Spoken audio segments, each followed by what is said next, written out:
Halo semuanya, kalau kita ngomongin soal rutinitas sehari-hari di Indonesia, pasti nggak jauh-jauh dari yang namanya jalan raya kan?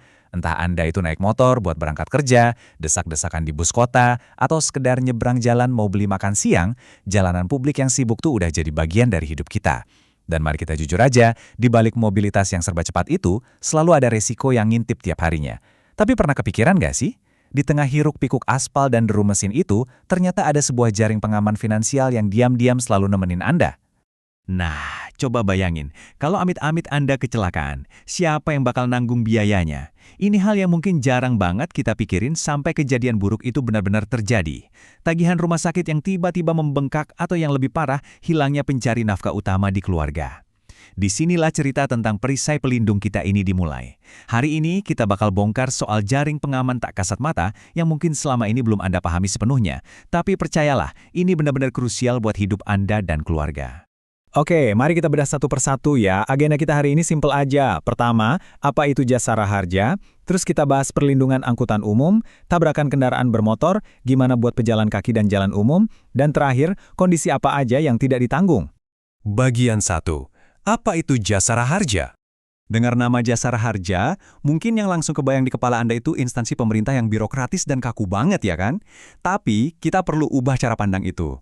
Jasara harja ini sebetulnya adalah BUMN atau Badan Usaha Milik Negara yang tugas utamanya tuh ngasih perlindungan dasar. Jadi pas tragedi tak terduga itu datang, jasara harja ini maju buat nanggung biaya perawatan medis biar korban bisa fokus pulih.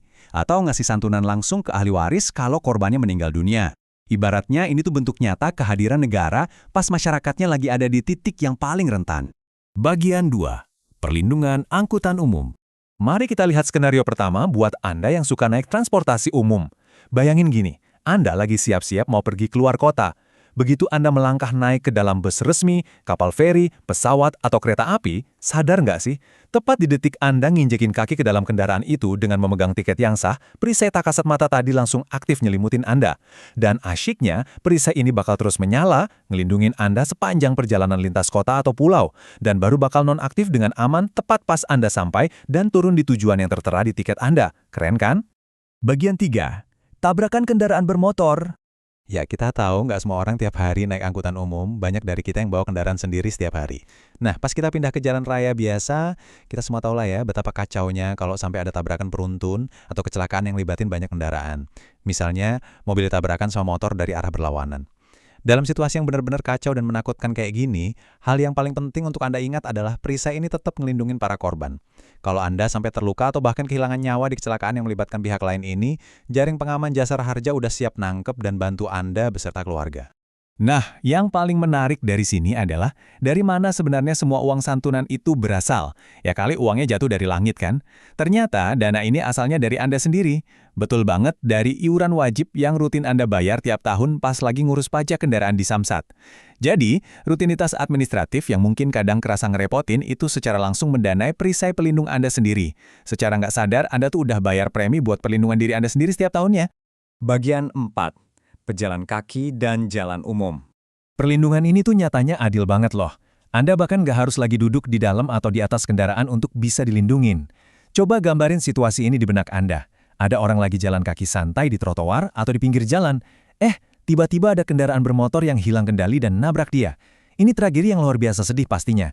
Tapi, sistem ini mastiin kalau perisai jasara harja juga meluas ngebenteng si pejalan kaki tersebut.